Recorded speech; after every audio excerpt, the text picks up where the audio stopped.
Hi, and welcome to another episode of Mr.Puzzle. Today, we will talk about the cube-in-cube puzzle. It is manufactured by the company Constantin in Germany, and this sample was provided to me by Puzzle Master Canada, and there are still some available, I think, but maximum 5 of them. Check out the link in the description. If you're interested to buy one, you should hurry up. Okay. The puzzle itself is a packing puzzle, so-called packing puzzle, and the target of this puzzle is to fit all of these bright wooden pieces here inside of this dark wooden frame without any part protruding on one of the sides.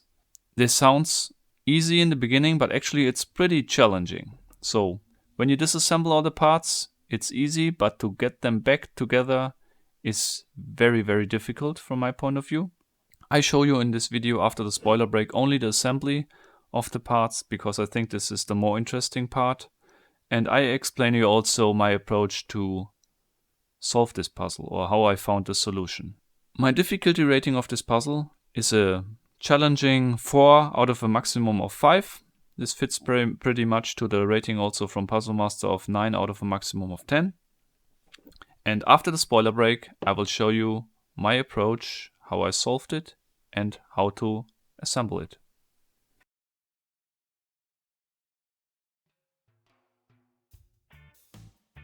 Okay, here we go. And if you have a look at the single parts, we can already see that it's more as just a put the parts in from the correct direction thing. It is these parts are very complex, and you need to put them in the right sequence, and also you need to, nearly with each part, you need to do some kind of shift movements to get them in the right position. So my first approach was, as probably everyone would do, I just tried to get the parts somehow into this frame. It didn't work out, so I thought how I could improve my technique. I decided to put this one away and try to build the inner shape of this cube with these parts.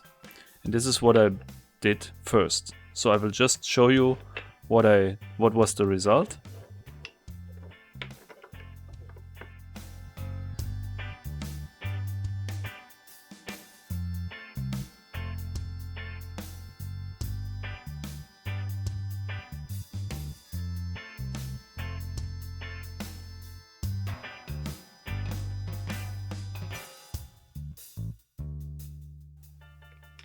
So this was the result. I put the parts together in the same shape as the inner shape here of this cubical frame. But my problem was I put the parts together in this shape, so actually the result was the same. I just need to keep them because they will fall apart otherwise. I put them in this shape, but I found actually a different combination of parts that gave me the same shape, but I took the parts and tried to assemble them in the cube, and it was impossible to do.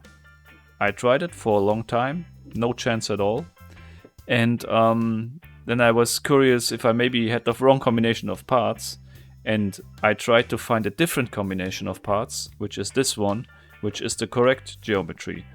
And only in this geometry, it seems, it's possible to get these parts inside of the frame. And now I show you how I did the assembly. So first, we start with this piece here. We slide it in here from the top until the ground, and then we can slide it to the side over here, and we have the first part in place. The second part, we will continue with this part here. We slide it in from the side and drop it also to the ground.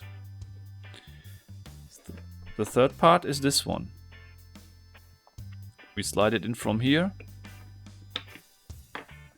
shift it to the right and drop it down. So it's down here in place now. And then we continue with this part over here, slide it in from the top and move it over here to the right. And what's very interesting in the solution and very unique for this puzzle is that the most complex parts, these two here, are assembled at the very end, except this one, the small one here. That these two parts are assembled at the very end, and this makes it very interesting. And if you look at these parts, they are special because, let's say one unit is one block here. They are the only parts who have a unit that's only a half size of a block and 3/4 of a block. And this, let us conclude that they somehow need to fit together like this, that they make a complete block or two blocks like this. This I noticed already in the beginning, so I knew the correct orientation of these two parts to how they should fit together, and it helped me to find the to build this inner shape here by the single parts, but it actually didn't really help me to do the assembly. What was so difficult to do the assembly, even when knowing the correct positions of all the parts, was that you need to slide them in from the correct position, from the correct side, and also in the correct sequence. This makes it very difficult. So we do now continue with this part, and you see now, and this is a really nice move, you put this in from the top over here, you slide it to the front, you slide it over here, you slide it back, and then you can drop it down. And actually, if you look now here to this cube, it doesn't really look like this part would also fit inside, but it does, and only because this one is half the size of a regular cube. You put it in from here all the way, and then you can see now it's only possible to slide this one up because it is half the size of a cube. You slide it up, and then you can push it down in until it's flush with this edge over here, and then only the last piece is missing, and this is this one. So as I said, what makes this so difficult is to find the right sequence and to find the right direction and moves at the same time to be able to get these parts in. It's a great puzzle from my point of view. I really enjoyed finding out how to solve it. And yeah, if you're interested to buy it, as I said, links in the description. If you like this episode, just give me a like here on my YouTube channel, subscribe if you're interested to see more, and also you can join my Facebook channel if you're interested in. Until next time, keep on puzzling!